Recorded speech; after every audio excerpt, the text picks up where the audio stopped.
On the upper deck, the champagne flutes clinked together in the afternoon light. In the heat of June, Miami's skyline glistened behind them, shrinking with each passing minute.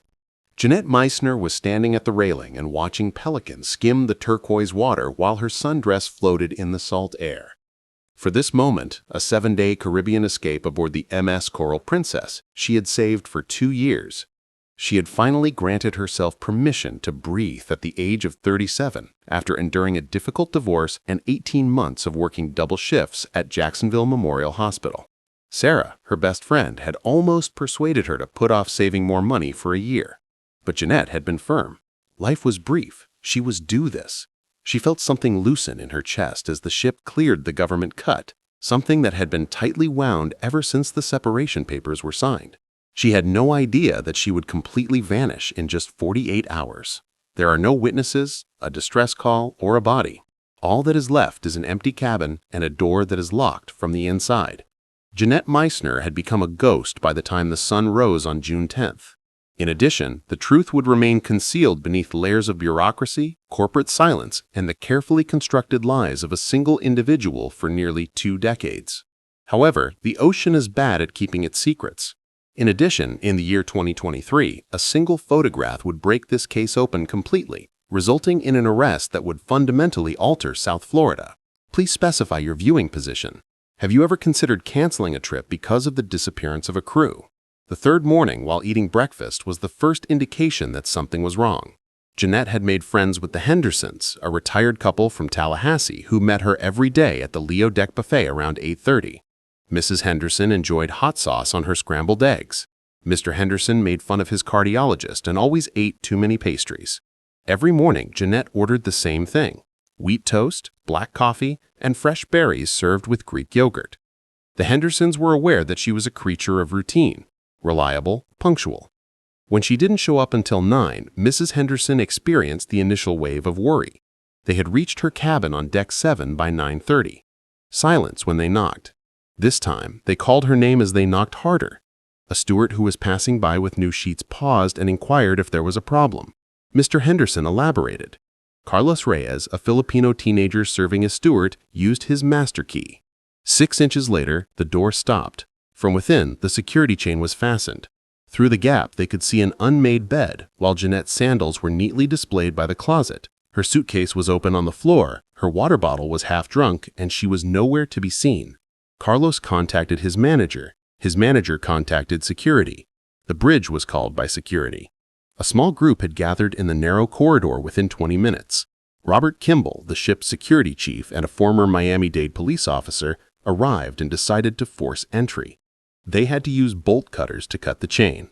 Through the gap, the room was exactly as it appeared, occupied but empty. Belongings were dispersed casually as if someone intended to return. On the small desk, a book with the cover down. Her credit cards, ID, and passport were all there. Her purse was hanging on a chair, and her phone was still plugged in and charging by the bed. From the inside, the sliding door to the balcony was shut and locked. It was twice checked by Kimmel. Since housekeeping's morning visit the day before, towels had not been used, the shower had dried, and the bathroom door was open. There are no evidence of struggle, blood, a note, or Jannette. The situation's mathematics were out of place. From within, the cabin door was chained and locked. Additionally, the balcony door was secured internally. There was no alternative route. Jannette Mizener was a 5'6" woman of average build who worked in hospital administration. I'm not an escape artist or a magician. She wouldn't have been able to cross barriers. However, she had somehow vanished from a locked room floating in the middle of the Atlantic Ocean between the time housekeeping knocked at 8 a.m. on June 9th and the time her next-door neighbor heard her television through the thin wall. The closest land was 200 meters away from the ship. Kimball immediately started the missing person procedure for the cruise line. While crew members searched every public space, storage room, and restricted area, the captain ordered a full stop and a turnaround. Then they circled back along their route. Over the PA system, announcements were made, and passengers were asked to check their own cabins to report any sightings. The picture of Jannette that was taken from her passenger list was on every screen on the ship. She had dark blonde hair cut in a practical bob, hazel eyes, a warm smile. When she was last seen, she was at dinner in a blue blouse and white capri pants. Interviews were conducted with her table mates from that meal. They said she looked happy, maybe a little tired. She had ordered the grilled mahi-mahi, declined dessert, and then excused herself around 9 o'clock in the evening. She stated that she wanted to finish her book and sleep well before they reached Kamel the following day. That was the last sighting that was confirmed. The American Coast Guard was informed. They set out on a 72-square-mile ocean search pattern.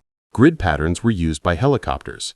The cruise ship went back the way it came, binocular-wielding crew members lining the rails. They looked for 6 hours. Nothing was discovered. There is no body, clothing, or debris. The ship had to go on to the next port in accordance with maritime law. Additionally, the MS Coral Princess docked in Cozumel on June 10th at 3 p.m., leaving 1 passenger unaccounted for. The FBI agents got on. They re-interviewed crew, inspected the cabin once more, and examined security footage. On June 8th at 9:17 p.m., the cameras captured Jannette returning to her cabin. She was by herself. After entering the room with her key card, the door slid shut behind her. That particular corridor was not covered by any cameras, but the closest one, 30 feet away, near the elevator bank, showed no one approaching her door the rest of the night. The housekeeping worker who knocked on Jannette's door at 7:59 a.m. but received no response and moved on to the next cabin was the only person who entered that hallway before 8 a.m. The ship's technical logs were retrieved by investigators. A crew override key had not been used on Jannette's door that night. About 40 feet above the waterline on the ship's port side was her balcony. Climbing over a 4-foot railing would be difficult but not impossible if you wanted to go overboard from there. However, the balcony door was locked from the inside. After looking, how could she have locked it? And moreover, why would she? Suicide was thought of, but it was quickly dismissed. There was no note from Jannette. She had made plans for the remainder of the cruise, including a massage appointment for the following afternoon and a snorkeling excursion in Grand Cayman. She paid in advance. When authorities contacted her sister in Jacksonville, she was insistent. Jannette had been in a cheerful mood. She had just started seeing a teacher that she had met at a hospital fundraiser. She had talked about returning to school and possibly earning a master's degree for herself. These were not the plans of a dying person. Like bacteria in a petri dish, theories spread. Had she been kidnapped in some way? She had staged her own disappearance from a locked cabin, but she had left behind her passport, money, and her entire identity if she had been trafficked. By whom and how? But the ship's cargo manifest did not show any unauthorized departures from Cozumel, and Mexican authorities did not find any evidence of her on land. The investigation came to a halt. Weeks went by. Statements that expressed concern and offered assistance were carefully crafted by the cruise line. A maritime lawyer was hired by Jannette's family. Florida-wide news broadcasts featured her face. Dozens of tips arrived. She was said to have been seen in Nessa by someone. In Key West, a woman matching her description was reported by another caller. Under close examination, every lead vanished. The Violent Crimes Against Americans Abroad unit of the FBI decided to keep the case open despite the fact that they acknowledged that they did not have any specific proof of wrongdoing. They were looking into a ghost story without a body, witnesses, or any clear evidence of what had happened. By the end of the summer, other tragedies had gained media attention. In Jacksonville, a memorial service was held for Jannette's family. They kept her apartment lease for an additional year just in case, even though they did not bury her body, just in case she entered the building with an inexplicable justification. Never did she. In the end, the file was labeled as cold. Another missing person on the high seas, where jurisdictions are muddled and evidence disappears into the depths, remains unsolved. The case remained unopened for 19 years. Derek Langford, a cruise ship maintenance worker, made a decision in March 2023 that would alter everything. He carried a photo that should never have been there when he entered a Tampa FBI field office. On a scorching August afternoon in 1967, Jannette Marie Mizener was born in Ocala, Florida. Patricia, her mother, was a seamstress. Robert, her father, ran a feed store on the outskirts of the city. A modest ranch house with a covered porch and a yard full of live oaks covered in Spanish moss served as their home. Jannette was the middle child, sandwiched between a younger sister who taught elementary school and an older brother who went on to become a firefighter. She was the quiet one, the reader, and the girl who brought stray cats home and cared for them in the garage in a cardboard box. Her goal was to assist others, according to her yearbook from high school. She intended that. She worked at Jacksonville Memorial Hospital after receiving her degree in healthcare administration from the University of Central Florida. Over the course of 15 years, she progressed from admissions clerk to department coordinator. She was described by coworkers as meticulous, caring, and someone who remembered everyone's birthday. At the age of 28, she tied the knot with Tom Caldwell, an insurance salesman. The marriage was silently ended after 7 years. There were no children, no drama, just two people whose lives had diverged. Jannette lived by herself in a one-bedroom apartment near Riverside by the age of 37. She had adopted a tabby cat named Tullis and had begun to feel like herself once more. That rebirth was supposed to be celebrated on the cruise. On June 10, her sister Michelle was doing laundry in her living room when she got the call from the cruise line. The other person's voice was professional, apologetic, and harrowing. "Your sister has vanished. We have carried out a thorough search. The Coast Guard has a role to play. We are doing everything in our power." The numbness in her hands set in. The towel basket fell to the ground. She referred to Daniel as her brother. Daniel contacted their families. The Mizener family had flocked to the FBI field office in Jacksonville within a matter of hours and demanded answers that no one could provide. Patricia Mizener sat in a government waiting room and tried to comprehend how a person could vanish from a locked cabin in the middle of the ocean. She had sewn her daughter's prom dress by hand and taught her how to make peach cobbler from scratch. The logic couldn't make sense. The questions that his wife could not formulate were posed by Robert, a stoic by nature. What was her most recent meal? Who was the one who saw her last? Why didn't more cameras cover the event? Despite their patience and thoroughness, the agents could not ultimately comfort the patient. The truth is that they were unaware. In international waters, they had a locked room mystery, and the laws governing such cases were a maze of jurisdictional ambiguity. Liberia was the location of the cruise line's corporate headquarters. Panama was where the ship was registered.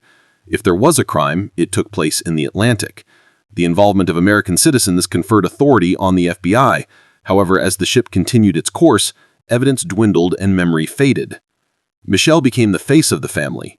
In the early days of social media, she gave interviews to local news stations, held press conferences outside the federal building, and created a Facebook page that went viral.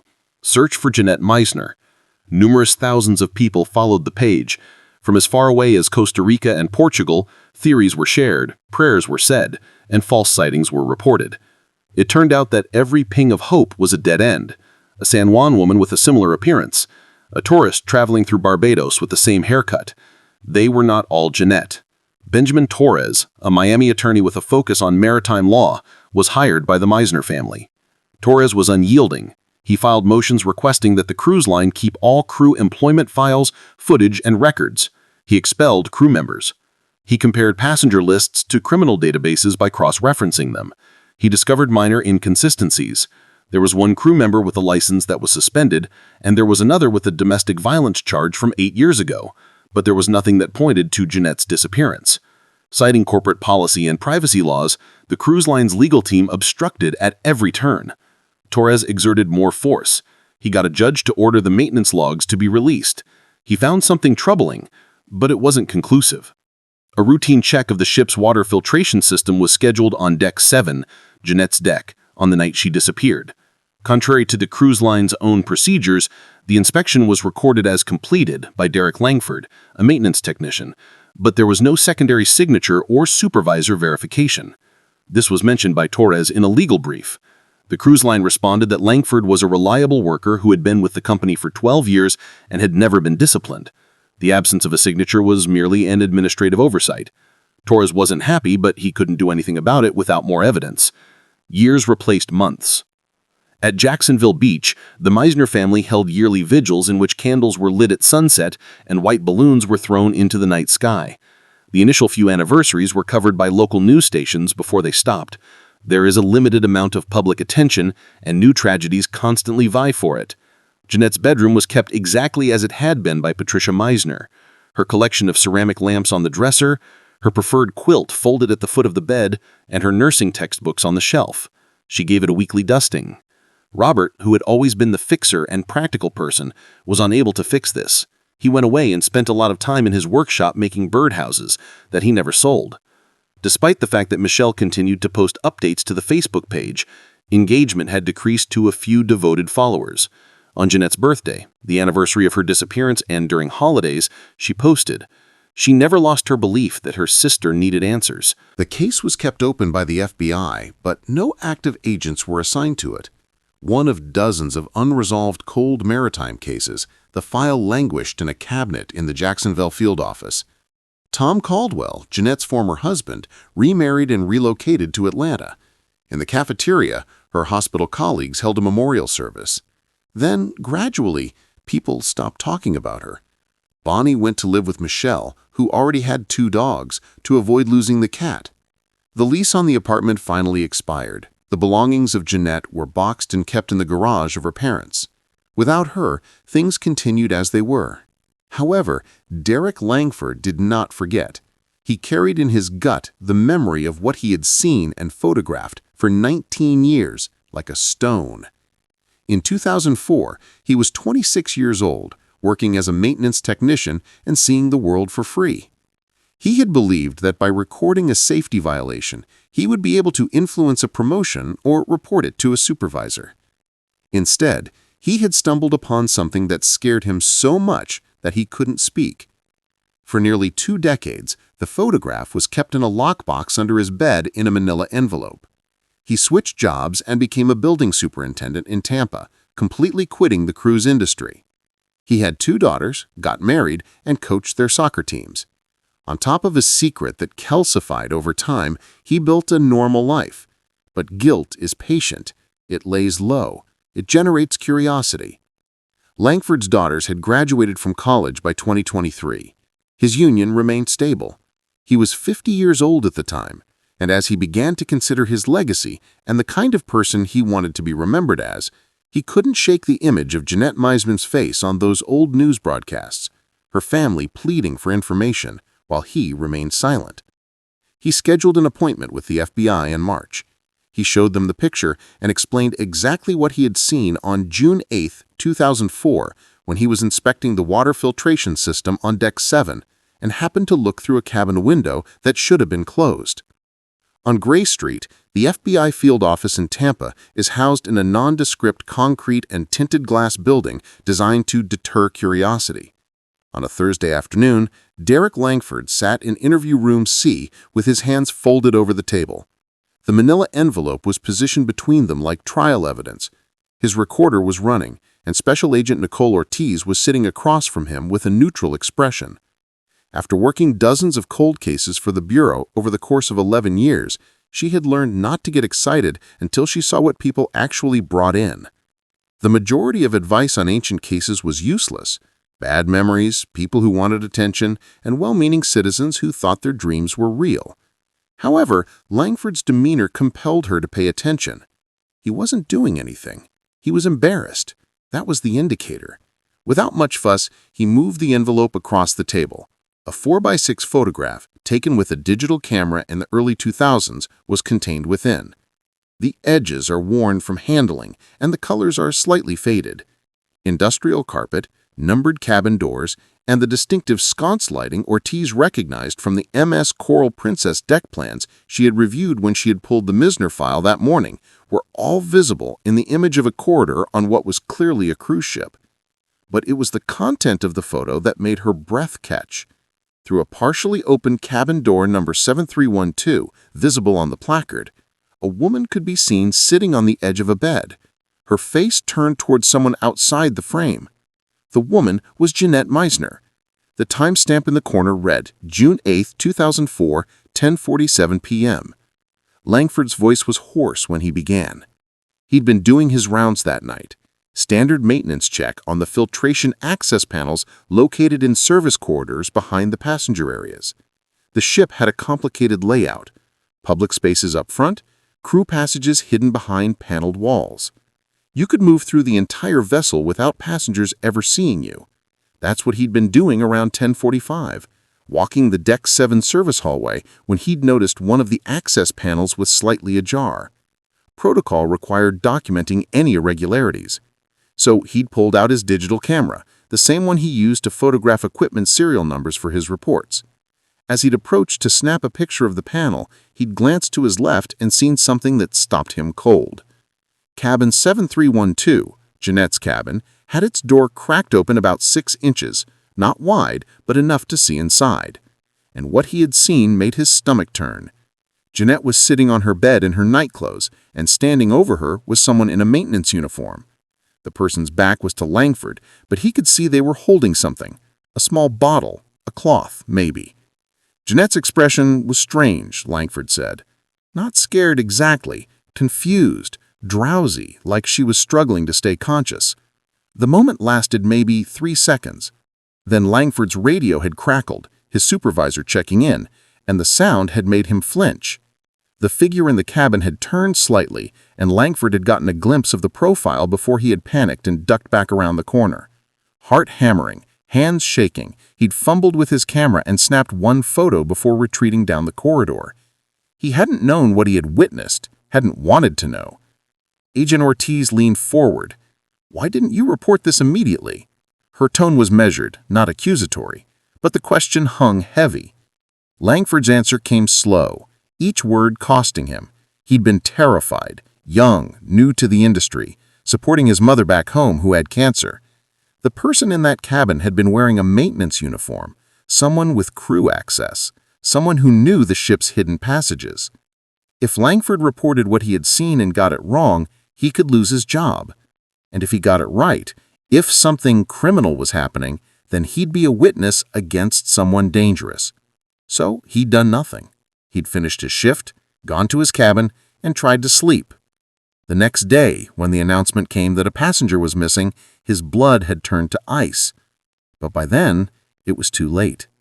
How could he come forward without admitting he'd seen something the night before and stayed silent?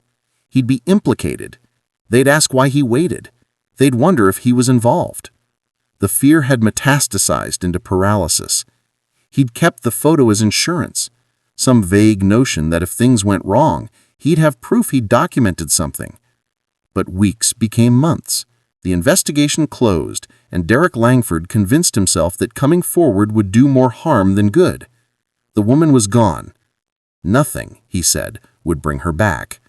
This was the logic of cowardice, he admitted now, and he'd lived with it for 19 years, but he couldn't live with it anymore. Ortiz examined the photograph under her desk lamp, then called in her partner, Agent Marcus Webb. They studied the image together, cross-referencing it with the original case file.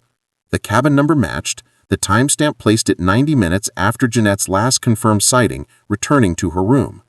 This was the missing window, the period when something had happened, when she had gone from present to absent. And here was evidence that someone had been in her cabin during that time, someone in uniform, someone with access. Webb immediately escalated to the Tampa field office's cold case unit supervisor. By 5 p.m., they'd assembled a task force. The first order of business was identifying the figure in the photo. They enhanced the image using software that didn't exist in 2004. The quality was poor, the angle was oblique, the lighting dim, the person's face mostly obscured. But they could extract some details. Male, approximately 6 feet tall, broad-shouldered. The uniform was standard cruise ship maintenance, navy coveralls with the company logo on the breast pocket.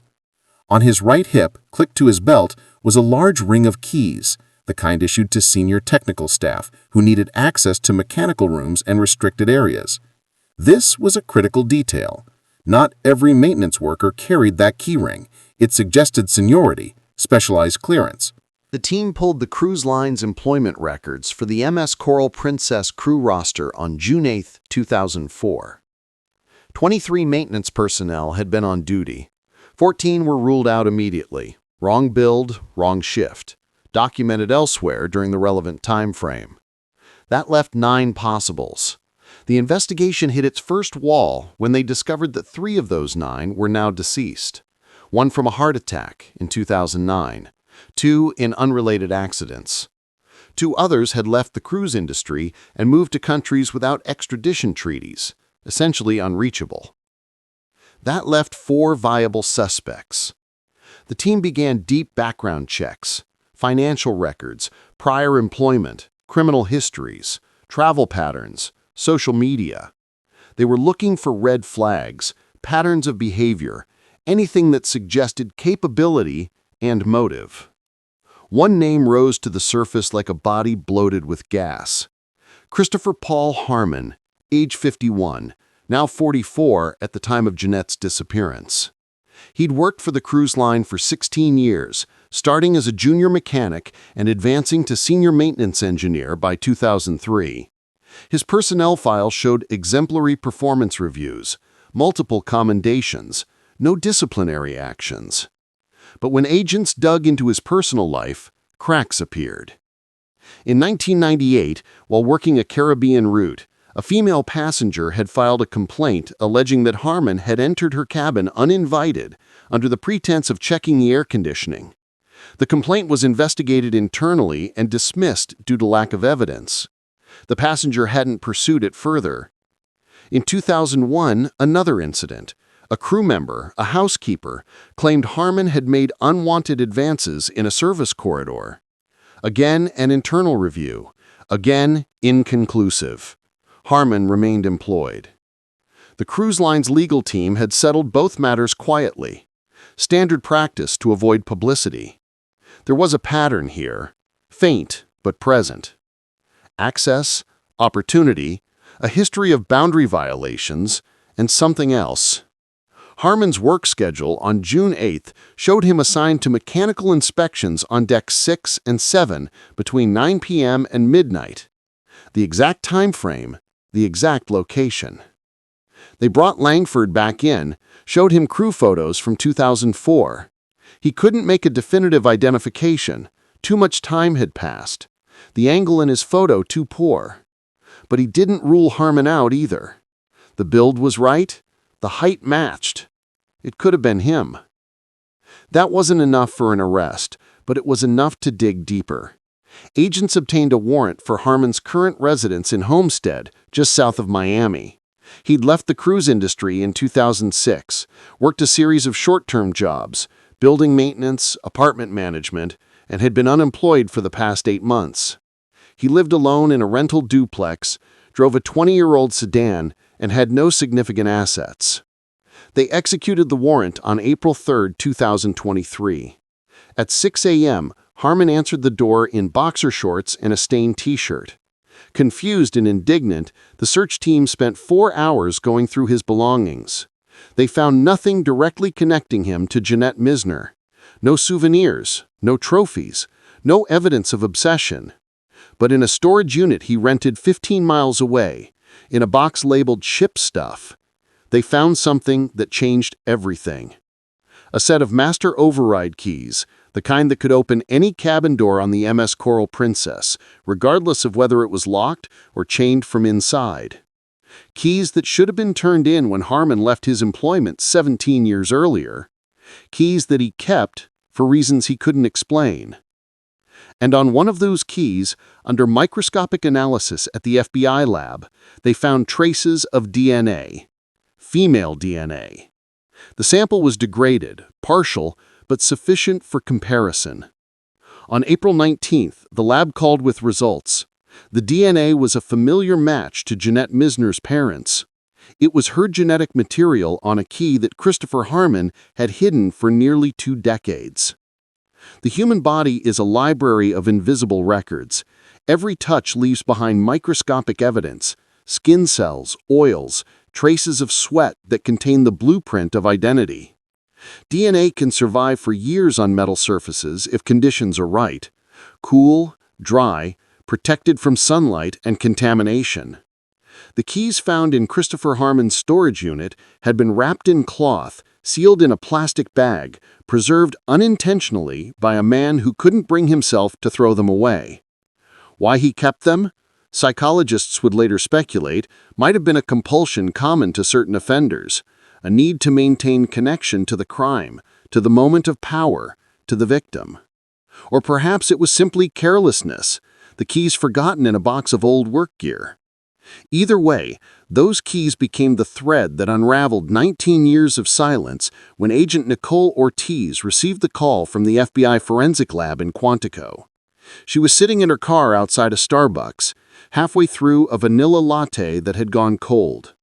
The voice on the other end belonged to Dr. Karen Yates, a forensic geneticist who'd been processing evidence from the Mizener case. Yates spoke in the careful language of scientific certainty. 13 genetic markers, mitochondrial DNA analysis, probability calculations that exceeded 1 in 7 billion. The DNA on the key belonged to Jannette Mizener. There was no doubt. Ortiz set down her coffee, closed her eyes, and allowed herself one moment of quiet satisfaction before calling her supervisor.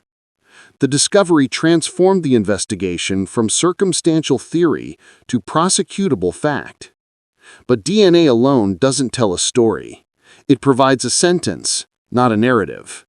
The task force needed to construct what happened on the night of June 8, 2004, using forensic evidence, witness testimony, and the cold logic of reconstruction. They started with the keys themselves. A locksmith and maritime security expert named Gerald Fitzsimmons was brought in to analyze them. Fitzsimmons had 30 years of experience with cruise ship security systems and testified in maritime cases across 3 continents. He examined the master override set under magnification, comparing them to the MS Coral Princess mechanical diagrams. His findings were damning. These keys represented the highest level of access on the ship, senior engineering staff only. They could override electronic locks, disengage security chains from the outside using a specialized tool, and open maintenance hatches throughout the vessel. In the wrong hands, they were skeleton keys to every private space aboard. Fitzsimmons explained the mechanics for the jury in language a layperson could understand. The security chain inside Jannette's cabin could be released externally if someone inserted a thin, rigid instrument through the door gap and manipulated the slider. It required skill and the right tool, but it was entirely possible. This explained the locked room paradox that had stymied investigators for 2 decades. Jannette could have secured her door from inside before going to bed, and someone with these keys and knowledge could have entered anyway. The timeline began to crystallize. Jannette returned to her cabin at 9:17 p.m., confirmed by security footage. She changed to sleepwear, brushed her teeth, settled into bed with her novel. At some point before 10:47 p.m., there was a knock at her door. Perhaps it was presented as routine, a maintenance check, a safety inspection, something innocuous. She opened the door, allowed entry, then returned to bed, assuming the person would do their work and leave. This was where Derek Langford's photograph became crucial. The image showed Jannette on her bed, Harmon standing over her, holding something. Toxicology would later provide a theory. Chloroform or a similar volatile anesthetic applied via cloth to induce rapid unconsciousness. The substance metabolizes quickly, which is why the original autopsy, never conducted because no body was ever found, wouldn't have detected it. But the behavior captured in the photo was consistent with chemical sedation. Jannette's posture, the confused expression, the lack of resistance. She was incapacitated before she fully understood what was happening. What occurred in the next hour could only be inferred, but the evidence suggested a grim sequence. Harmon had access to service corridors that ran behind the passenger decks. These passages connected to cargo holds, mechanical rooms, and waste management systems. They were monitored by cameras in some sections, but not all. Budget cuts and outdated equipment left blind spots throughout the ship. The theory, supported by maritime engineers and later by Harmon's own partial confession, was that Jannette's body had been moved through these corridors to a waste processing area and disposed of at sea through a refuse chute. Cruise ships in 2004 lacked the sophisticated monitoring systems common today. Dumping at night in open ocean, the body would sink and never be recovered. This was the darkest part of the reconstruction, the part that made seasoned investigators feel sick. The casual brutality, the premeditation implied by having the right keys, the right access, the right knowledge of surveillance gaps. Agent Marcus Webb, who had 2 daughters of his own, found himself unable to sleep after reviewing the ship's architectural plans. The efficiency of it haunted him. How easy it had been for Harmon to exploit a system designed to serve passengers, turning it into a mechanism for murder. But theory needed corroboration. The team returned to the original case file, re-interviewing anyone still reachable from the 2004 crew and passenger lists. Most remembered nothing useful. It had been nearly 20 years. But they found Carlos Reyes, the steward who'd first opened Jannette's cabin door, now managing a hotel in Fort Lauderdale. Reyes remembered the case vividly. He'd been 23 then, new to the job, and the disappearance had disturbed him deeply. When agents showed him photos of crew members from that voyage, he paused on Harmon's image. He remembered seeing Harmon in the Deck 7 service area that night, around 11 p.m., carrying what looked like a large canvas laundry bag over his shoulder. Reyes had thought it odd at the time. Maintenance didn't handle laundry. But he'd been busy with his own duties and hadn't questioned it. Now, 19 years later, the memory took on sinister dimension. That laundry bag could have concealed a body. Another break came from ship's logs that had been preserved digitally. A data analyst named Timothy Chen, working with the FBI's cyber division, recovered deleted entries from the MS Coral Princess waste management system. The logs showed an unscheduled activation of Refuge Chute D, located on Deck 4, directly below the service corridor where Reyes had seen Harmon. At 11:51 p.m. on June 8th, the activation was brief, less than 2 minutes, and no corresponding waste disposal had been logged in the official records. Someone had used that chute off-book. The ship's position at that time, cross-referenced with navigational data, placed them in a section of the Atlantic with an average depth of 16,000 feet. Recovery would be impossible. Chen's work also uncovered something else. Harmon's crew keycard had been used to access a restricted mechanical room on Deck 4 at 11:48 p.m. The room housed electrical panels and also provided direct access to the refuge chute system. The pieces interlocked with terrible precision. Harmon had entered Jannette's cabin using his override keys. He'd incapacitated her with a chemical agent. He'd transported her through service corridors, avoiding cameras, to the mechanical room on Deck 4. And he'd disposed of her body at sea, covering his tracks by deleting the waste system logs, something only someone with senior technical access could do. The question that remained was motive. Agents found no evidence that Harmon had known Jannette before the cruise. They'd never met, had no connections, moved in completely different circles. The attack appeared to be opportunistic rather than targeted. A psychological profile commissioned by the prosecution painted Harmon as a sexual predator who'd escalated over time. The earlier complaints from 1998 and 2001 weren't isolated incidents, but part of a pattern he'd been testing boundaries, seeing what he could get away with. When those encounters resulted in no serious consequences, internal reviews that went nowhere, a cruise line more concerned with liability than safety, his behavior grew bolder. Jannette had been alone, vulnerable, in a cabin on a deck where Harmon had legitimate reason to be. She was a target of opportunity. Dr. Sarah Clifton, a forensic psychologist who interviewed Harmon after his arrest, described him as displaying compartmentalized morality, capable of functioning normally in most contexts, while harboring a capacity for extreme violence under specific conditions. He didn't see his victims as fully human. They were objects, puzzles, opportunities. This kind of predator, Clifton explained, often works in industries that provide access to vulnerable populations, hospitality, healthcare, transportation. The transient nature of cruise work, passengers cycling on and off, crew members from dozens of countries, limited oversight in international waters, created an ideal hunting ground. In May of 2023, armed with DNA evidence, witness testimony, digital forensics, and a reconstructed timeline, federal prosecutors charged Christopher Paul Harmon with the kidnapping and murder of Jannette Mizener. The arrest took place at his duplex in Homestead, this time with no confusion about why they'd come. Harmon said nothing, invoked his right to counsel, and was transported to the Federal Detention Center in Miami. News of the arrest exploded across Florida media. The Mizener family, who had been notified hours earlier by Agent Ortiz in a conference room at the Jacksonville FBI office, experienced something between relief and renewed agony. Michelle Mizener told reporters that knowing what happened didn't ease the pain, but it did end the torture of not knowing. Her mother, Patricia, now 79 and frail from years of grief, simply wept.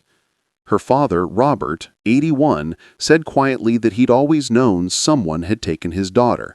Now that someone had a name and a face. The community response in Jacksonville was immediate. Vigils were organized. The old Facebook page, dormant for years, surged with new activity. Local news stations ran retrospectives on the case, interviewing former colleagues from Jacksonville Memorial Hospital who remembered Jannette's kindness. One nurse recalled how Jannette had sat with her during a miscarriage, holding her hand through the worst hours. Another remembered her laugh, bright and unconscious. These stories rebuilt Jannette in the public consciousness, not as a cold case, not as a victim, but as a full human being whose absence had left a hole in the world. The science had given them answers, but it was memory, fragile and precious, that would give Jannette back her name. And as the case moved toward trial, one question lingered in the minds of everyone who'd worked it. How many others? How many times had Harmon done this before in the vast anonymity of the sea and simply never been caught? Christopher Paul Harmon was born in Pensacola in 1972 to a single mother who cleaned hotel rooms along the Gulf Coast. His father was a Navy sailor who'd shipped out before Harmon's birth and never returned. The boy grew up in extended-stay motel and cramped apartments that smelled of bleach and cigarette smoke. His mother, Linda, worked double shifts and left him alone for hours. Neighbors remembered him as quiet, polite, a little too eager to help with tasks. He'd offered to carry groceries, fix broken appliances, water plants while people were away. Most saw it as kindness. A few found it unsettling, the way he'd linger in doorways, asking questions about when they'd be home, whether they lived alone. At 16, he dropped out of high school and took a job at a marina, learning boat mechanics. He was good with his hands, patient with machinery. By 20, he'd earned certifications in marine engineering and applied to work on commercial vessels. The cruise industry hired him in 1992. For the next 14 years, he moved between shifts, always maintaining exemplary work records, always volunteering for night shifts and overtime. He was the employee who knew every corridor, every locked door, every camera blind spot. He made himself indispensable. After his arrest, the FBI's Behavioral Analysis Unit launched a comprehensive investigation into Harmon's employment history, cross-referencing it with unsolved disappearances on cruise ships dating back to the 1990s. What they discovered was chilling. Between 1995 and 2006, at least 7 female passengers had vanished from vessels where Harmon worked. 7 women who'd boarded cruise ships and simply ceased to exist. Some cases had been written off as suicides, women who'd allegedly jumped overboard, though no witnesses saw them go. Others were classified as accidents, slip and fall incidents near railings, late-night mishaps blamed on alcohol. One was ruled a medical emergency. The woman had supposedly suffered a heart attack and been buried at sea, per maritime protocol, before the ship reached port. The families had protested, demanded investigations, but international waters complicated jurisdiction, and evidence disappeared with each passing day. The cruise line settled quietly out of court, standard procedure to avoid prolonged litigation and negative publicity. Now, with Harmon in custody, those cases were being reopened. Agents created a timeline, mapping Harmon's assignments against the disappearances. The correlation was undeniable. Every missing woman had been traveling alone. Every disappearance occurred during night hours. And in every case, Harmon had been working the maintenance shift in the relevant section of the ship. Agent Nicole Ortiz and her partner Marcus Webb traveled to San Diego to interview the family of Rebecca Chen, a 32-year-old accountant who'd vanished from a Pacific cruise in 1998. Rebecca's sister Amy had spent 25 years demanding answers. When Ortiz showed her Harmon's photograph, Amy's face drained of color. She remembered him. Rebecca had mentioned him in a phone call from one of the ports. Said a maintenance guy had come to her cabin twice in 2 days to check the plumbing, even though nothing was wrong. Rebecca had found it odd, but not threatening. She'd laughed about it, called him overly thorough. 3 days later, she was gone. Her cabin had been found locked from inside, her belongings undisturbed, her balcony door secured. The official report concluded she'd likely gone overboard, though no one saw it happen. Amy had never believed it. Rebecca wasn't suicidal. She didn't drink heavily. She was cautious, responsible, planning to start her own firm when she got home. Now, 25 years later, Amy finally understood her sister had been murdered by a man who'd perfected his method, who'd learned to exploit the gaps in a system designed to protect corporate interests rather than passenger safety. The rage and grief that washed over Amy's face made Ortiz look away. Some truths arrived too late to offer comfort. The prosecution team, led by Assistant U.S. Attorney David Brennan, faced a complex challenge. They had strong evidence for Jannette Mizener's murder, DNA, witness testimony, digital forensics, the photograph. But proving the other cases was harder. The bodies were gone, the evidence degraded or destroyed, the cruise lines uncooperative. Brennan decided to focus the trial on Jannette while using the pattern evidence to establish modus operandi. He needed to show the jury that this wasn't a single tragic mistake, but the work of a serial predator who'd refined his technique over years. To do that, he needed someone who understood Harmon's psychology. Dr. Sarah Clifton, the forensic psychologist who'd evaluated Harmon, became a crucial witness. In pretrial depositions, she explained how certain offenders compartmentalize their lives. Harmon could be a competent employee, pay his taxes, maintain superficial friendships, all while harboring violent compulsions.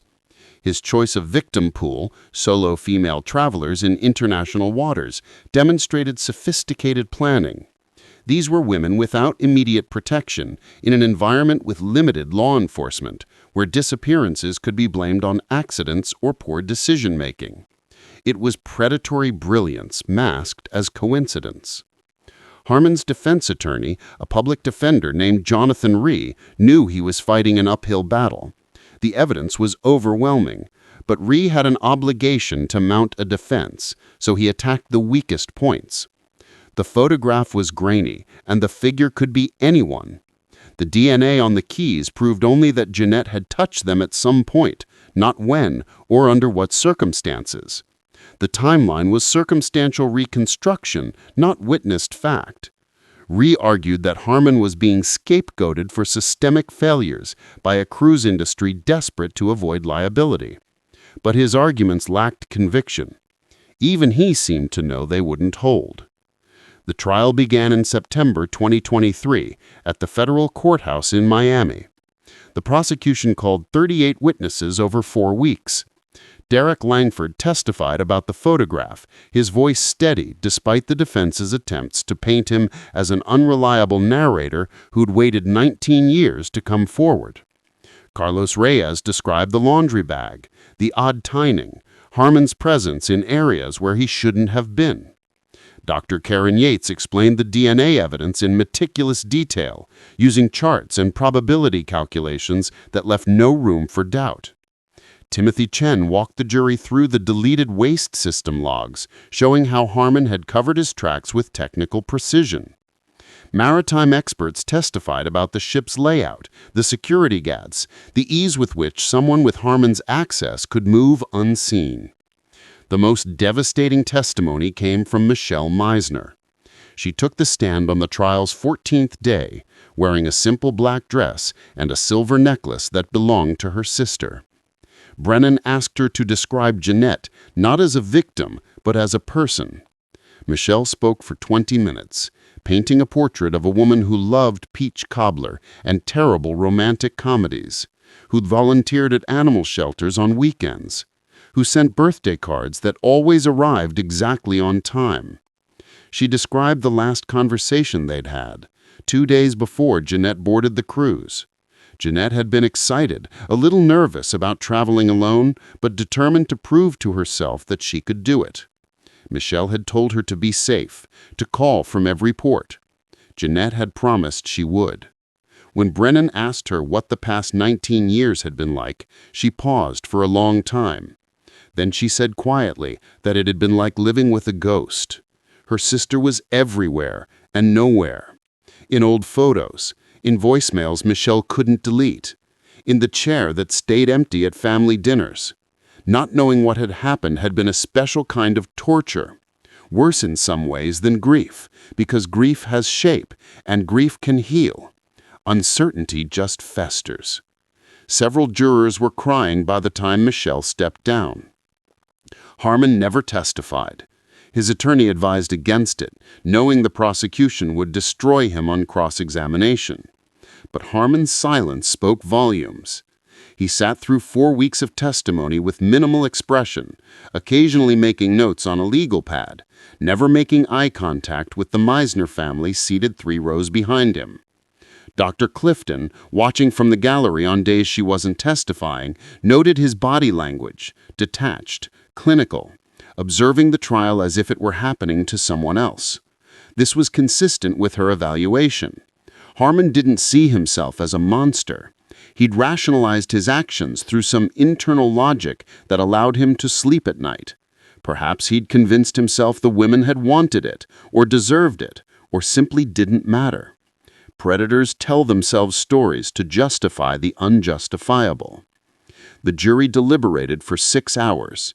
They returned a verdict of first-degree murder, kidnapping resulting in death, and 3 additional charges related to tampering with evidence and making false statements to federal investigators.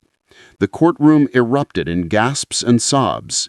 Patricia Mizener collapsed into her son Daniel's arms. Robert sat motionless, tears streaming down his weathered face. Michelle closed her eyes and whispered something, a prayer, a message to her sister, something private. Sentencing came 3 weeks later. Federal guidelines for first-degree murder carry a maximum penalty of life imprisonment without parole. Judge Helena Vasquez, a 20-year veteran of the federal bench, showed no mercy. She addressed Harmon directly before announcing the sentence, her voice sharp and clear. She spoke about the 7 women whose cases were still being investigated, the families who'd spent decades in agony, the systemic failures that had allowed him to operate unchecked for so long. She noted that Harmon had shown no remorse, offered no explanation, given the families nothing. She called his crimes calculated acts of depravity committed against vulnerable women who trusted that the systems designed to protect them would do so. Then she sentenced him to life without possibility of parole, plus 60 years on the additional counts, to be served consecutively in a maximum security federal facility. Harmon's face remained blank. He was led out of the courtroom in shackles, disappearing through a side door that closed with an echoing finality. Outside the courthouse, Michelle Mizener stood before a bank of microphones and cameras. She thanked the FBI, the prosecutors, Derek Langford, for finally finding the courage to come forward. She thanked the public for never forgetting her sister. And then she said something that would be quoted in newspapers across the country. Justice is supposed to be blind, but it shouldn't be slow. 19 years is too long. 7 women is 7 too many. We have to do better. The crowd applauded. The cameras flashed. And somewhere in Jacksonville, in a house with a screened porch and live oaks draped in Spanish moss, an elderly couple sat in silence, holding hands, finally able to begin the long process of letting go. The memorial service was held on a Saturday in November, 6 weeks after the sentencing. On a stretch of Jacksonville Beach, where the Mizener family had gathered every year since 2004, the sky was overcast, the kind of soft gray that makes the ocean look pewter. A crowd of nearly 200 people assembled near the dunes. Family, former colleagues from Jacksonville Memorial Hospital, investigators who'd worked the case, reporters who'd covered it, and strangers who'd followed the story and felt compelled to bear witness. Someone had constructed a small platform from driftwood and adorned it with white roses, photographs of Jannette at various ages, and 7 white candles representing the 7 women whose cases had been linked to Christopher Harmon. Michelle Mizener stood at the center, her parents flanking her, their faces carved by time and sorrow, but somehow lighter now, as if a weight they'd carried for 19 years had finally been set down. The wind tugged at Michelle's hair as she began to speak, her voice amplified by a portable microphone that crackled occasionally with static. She talked about her sister not as a victim or a case number, but as the person she'd been, flawed, funny, stubborn, kind. Jannette, who'd burned every Thanksgiving turkey she'd ever attempted. Jannette, who'd cried during commercial about shelter dogs. Jannette, who'd believed people were fundamentally good, a belief that had ultimately betrayed her. Michelle spoke about the cost of silence, how Derek Langford's 19-year delay had haunted him, but had also paradoxically preserved the evidence that finally brought justice. She didn't excuse his fear, but she understood it. Fear makes us smaller than we are, she said. It convinces us that speaking up will cost more than staying quiet. But silence has its own price, paid in sleepless nights and what-ifs that accumulate like interest on a debt that can never be fully settled. She thanked him publicly, acknowledging that his decision to come forward, however late, had changed everything. Langford was present, standing toward the back of the crowd, his head bowed. When Michelle mentioned his name, several people turned to look at him. He didn't meet their eyes. Agent Nicole Ortiz stood beside him, having driven up from Tampa specifically for this ceremony. She told Langford he should come, that the family wanted him here, that redemption was still possible.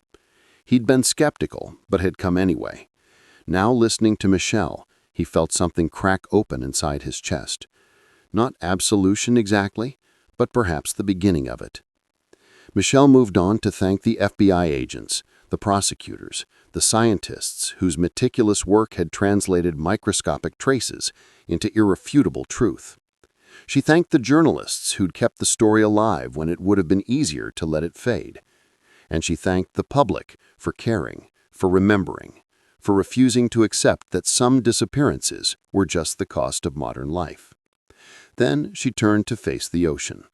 The waves rolled in with their ancient rhythm, indifferent to human grief, indifferent to justice.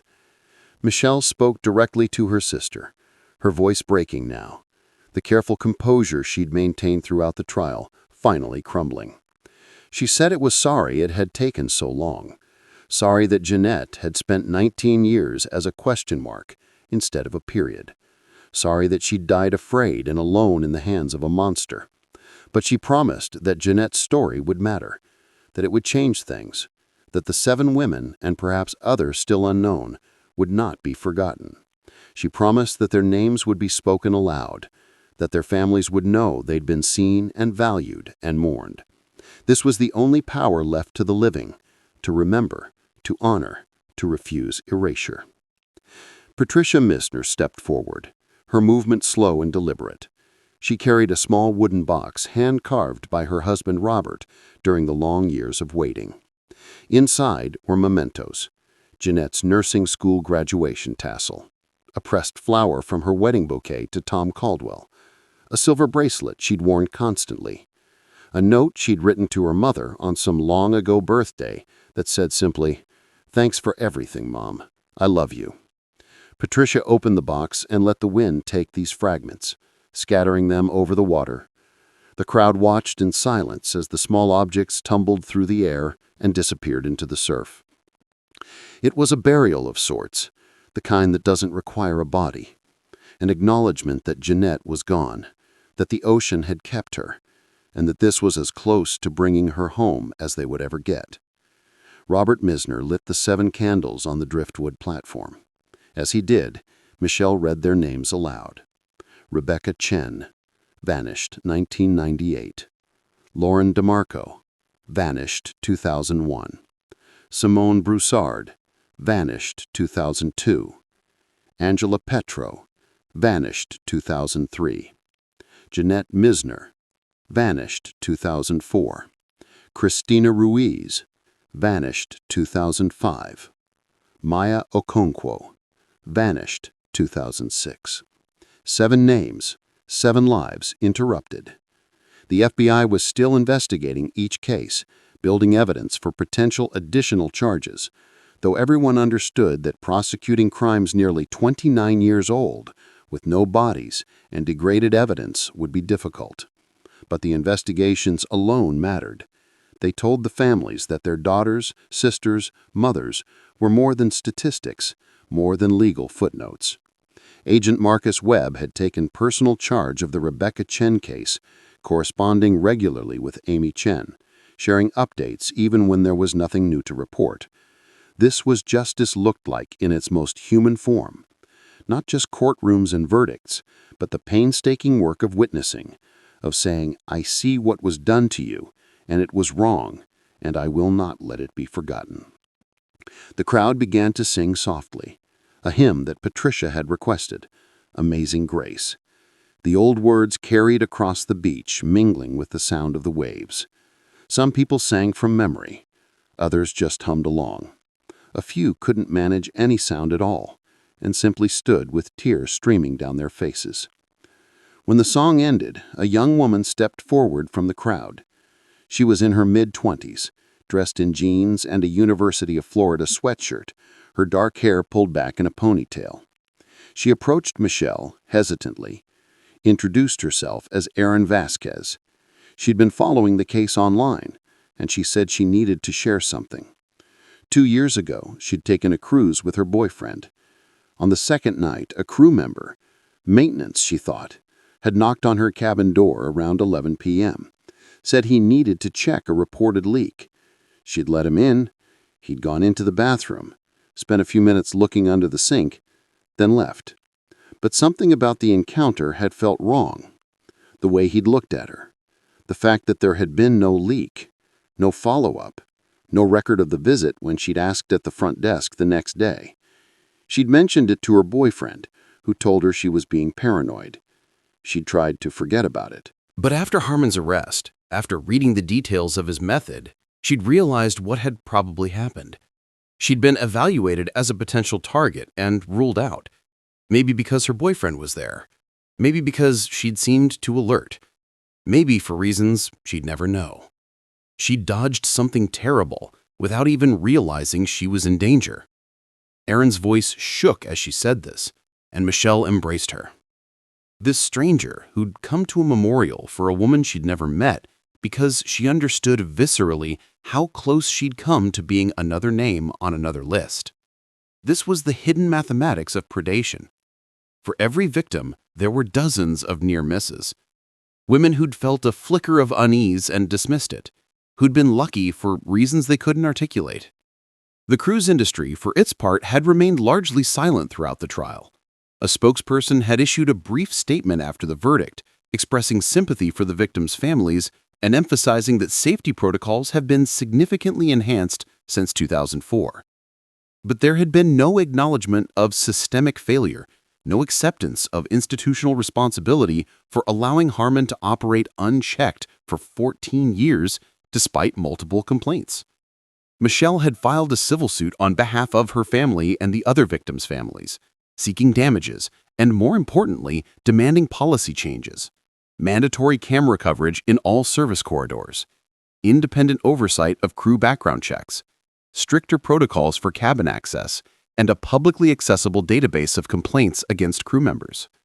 The cruise line's attorneys had filed motions to dismiss, citing maritime law complex liability standards. The case would likely drag on for years, but Michelle was prepared for that. She'd spent 19 years waiting for answers. She could wait longer for accountability. As the memorial wound down, people began to disperse slowly, reluctant to leave as if staying on the beach somehow kept Jannette present a little longer. Small groups formed, talking quietly, exchanging phone numbers, promising to stay in touch.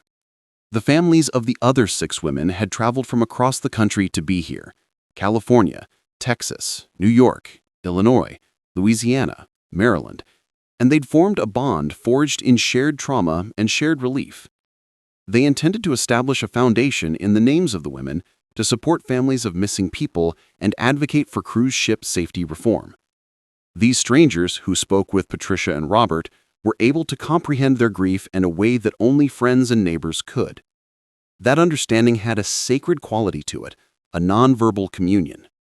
Agent Ortiz watched from a distance, giving the family space, but Michelle waved at her. They stood together at the water's edge, watching the waves erase footprints in the sand. Michelle was informed by Ortiz that she had worked cold cases for more than a decade, and the majority of them remained cold. Leads ran out. Witnesses died. The evidence got worse. However, every now and then, something opened. A brand new technology, a resentful conscience, and a piece of information that had been there all along and was just waiting for someone to notice it. The Mizener case had been that rare convergence of persistence, luck, and science. But it would not have taken place if Michelle had allowed her sister to become a footnote. That was important, Ortiz stated. All the difference was that. Michelle gave a tired, sad smile. She claimed that she had spent 19 years enraged at the cruise line, the investigators who had given up, Derek Langford for his silence, God for allowing this to happen, Jannette for getting on that damn ship, and the press conferences and Facebook posts, endless phone calls to journalists and attorneys. But she didn't know what to do with her anger now that Harmon was found guilty because she knew what had happened. She was informed by Ortiz that this was normal and that closure was a self-help myth. You never patched a wound like this. You are now just learning to accept the scar. Michelle gave a nod. She comprehended. She had always comprehended. She simply did not want to accept it. The sun briefly broke through the clouds, shining a golden glow over the water. It was pointed out to me. They called it a God beam, and people turned to watch the light fall like it was sacred. In order to let them know that Jannette was fine, Patricia Mizener whispered that it was her. Robert did not disagree with her. If his wife needed to see her daughter in the sunlight, then belief is a kindness we show to those we care about. Wind blew out the candles on the driftwood platform, causing wax to pool and forming abstract forms of hardness. As she approached, Michelle blew them out one at a time, disappearing smoke that curled into the air. 7 flames were put out, honoring 7 lives. The terrible gift of knowing is given to 7 families. Michelle remained behind with her parents until the last of the crowd started to leave. Silence reigned. As they stood together, the 3 of them were observing the ocean perform its usual function: enter and leave. Enter and leave. Oblivious to the insignificant sagas unfolding on the shore, somewhere beneath those waves, in the dark and cold where no light could penetrate. The body of Jannette rested beyond recovery, but it was no longer beyond comprehension. For 19 years, the ocean had kept her secret, but love's tenacity and determination had brought the truth home. And that ought to be sufficient. Michelle reached down, grabbed a piece of smooth sea glass that had become soft over time and the tide, and she put it in her pocket.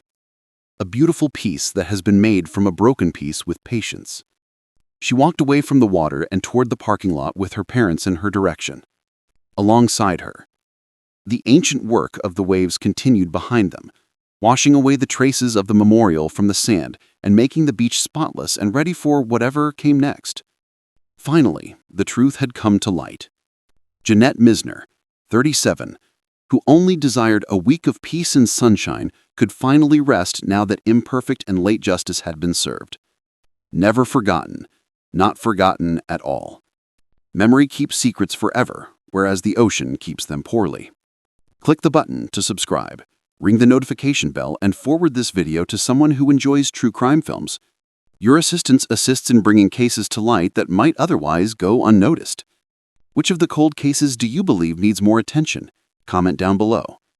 Every case that hasn't been solved represents a family that is still looking for answers and for closure, like the Martinez family did after nearly 50 years of searching.